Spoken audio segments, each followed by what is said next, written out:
رسول اللہ صلی اللہ علیہ وسلم نے جہاں آنے والے حالات کی پیشین گوئی کیے وہیں مرض کی بھی نشاندہی کیے، اور جب مرض کی نشاندہی ہو گئی تو اسی کے ضمن میں اس کا علاج بھی آ گیا کہ آج ہمیں سب سے پہلی بات یہ ہے کہ مسلمانوں کو اپنی زندگی میں تبدیلی لانے کی ضرورت ہے۔ وہ تبدیلی کیا ہوگی؟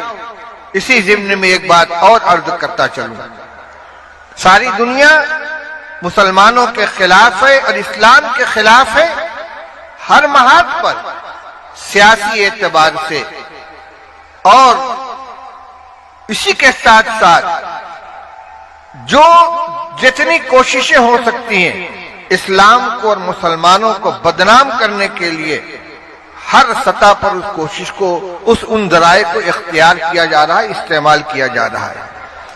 اور یہ زمانہ پروپیگنڈے کا ہے۔ گوبلز کا جو فلسفہ تھا کہ جھوٹ اتنا بولو کہ خود جھوٹ بولنے والے کو شبہ ہونے لگے کہ کہیں یہ سچ تو نہیں ہے، آج جھوٹ مسلسل اور اتنی قوت کے ساتھ اسلام اور مسلمانوں کے بارے میں بولا جا رہا ہے، پروپیگنڈا کیا جا رہا ہے کہ اچھے خاصے لوگ بھی شک و شبہ کا شکار ہو جاتے ہیں۔ بڑی عجیب و غریب بات ہے کہ کچھ دنوں پہلے دیندار مسلمان، داڑھی ٹوپی کرتا والے، معزز، قابل اعتماد سمجھے جاتے تھے، اور آج ماحول ایسا بنا دیا گیا ہے کہ جو دینی شکل و صورت والے، داڑھی کرتا والے ہیں، دیندار لوگ ہیں، ان کو مشکوک قرار دے دیا گیا، اور جن لوگوں کو پہلے ناقابل اعتماد سمجھا جاتا تھا آج وہ قابل اعتماد ہو گئے۔ یہ نتیجہ اس پروپیگنڈے کا۔ کبھی مسلمانوں کو دہشت گرد کہا جاتا ہے، کبھی مدارس کو دہشت گردی کا اڈا کہا جاتا ہے، لیکن ہماری طرف سے اسلام کی، مدارس کی اور مسلمانوں کی صحیح تصویر پیش کرنے کی کوشش جس سطح پر ہونی چاہیے وہ نہیں ہو رہی ہے۔ مثبت جواب یہ ہے کہ ہم اپنی عملی زندگی ایسی بنائیں کہ ہمیں دیکھ کر لوگ ہم سے اسلام کو سیکھیں، ہم سے اسلام کو جانیں۔ یہ مختصر ہے، میں زیادہ تفصیل کے ساتھ گفتگو نہیں کر پاؤں گا، لیکن ہمیں زندگی گزارنے کا جو طریقہ عطا کیا گیا ہے، کچھ تو وہ اعمال ہیں جن کا تعلق ہماری اپنی ذات سے ہے، عبادات ہیں، طاعات ہیں، فرائض و واجبات ہیں، کچھ محرمات ہیں، کچھ کرنے کے کام ہیں، کچھ نہ کرنے کے۔ لیکن اس کے ساتھ ساتھ بہت سے اعمال اور معاملات اور اخلاق وہ ہیں جس میں مسلمان اور غیر مسلم کی کوئی تمیز نہیں ہے، ہر ایک کے ساتھ ہمیں یکساں معاملہ کرنا ہے۔ مثال کے طور پر تجارت میں دیانتداری اور ایمانداری کا معاملہ، کسی کے ساتھ ہمارا لین دین ہو رہا ہو، اس کو اطمینان نہ کہ یہ مسلمان ہے، لہذا اس سے ہم کو کوئی دھوکہ نہیں ہوگا، اس سے کوئی نقصان نہیں پہنچے گا۔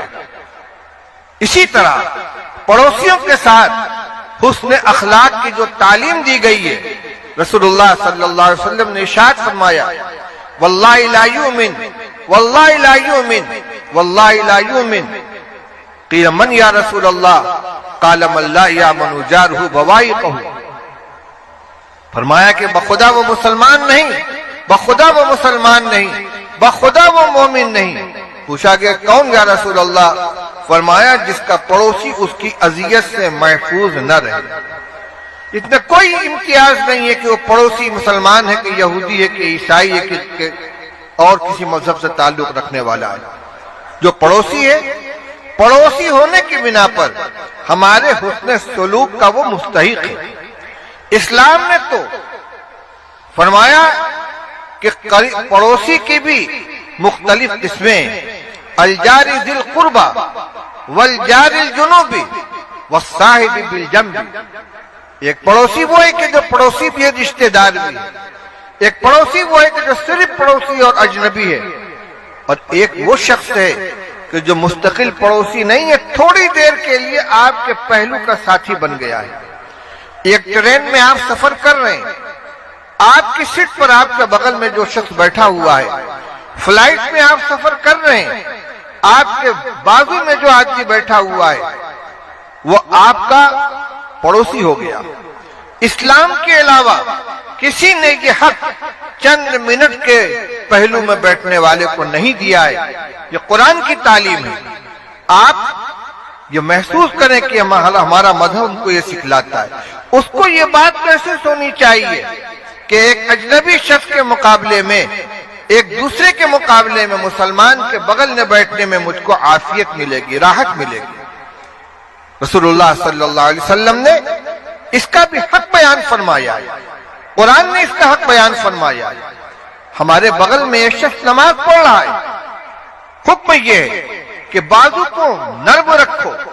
آپ کے بغل میں جو نمازی کھڑا ہوا ہے تو اتنے ٹائٹ مت رہو کہ اس کو تکلیف ہو، خود دب جاؤ۔ سجدے میں جاؤ تو تھوڑا سمٹ جاؤ۔ مجلس کے اندر بیٹھو، اذا قیل لکم تفصحوا فی المجالس فافصحوا۔ آپ مجلس میں بیٹھے ہوئے، کچھ لوگ آ گئے، تھوڑا سمٹ کر ان کو جگہ دے دیجیے۔ چند منٹ کے لیے ایک آدمی آیا ہے، ہر چیز کے اندر اپنے آپ کے اپنے مقابلے میں دوسرے کو ترجیح دی جائے۔ واقعات تاریخ کے اندر بھرے پڑے ہیں۔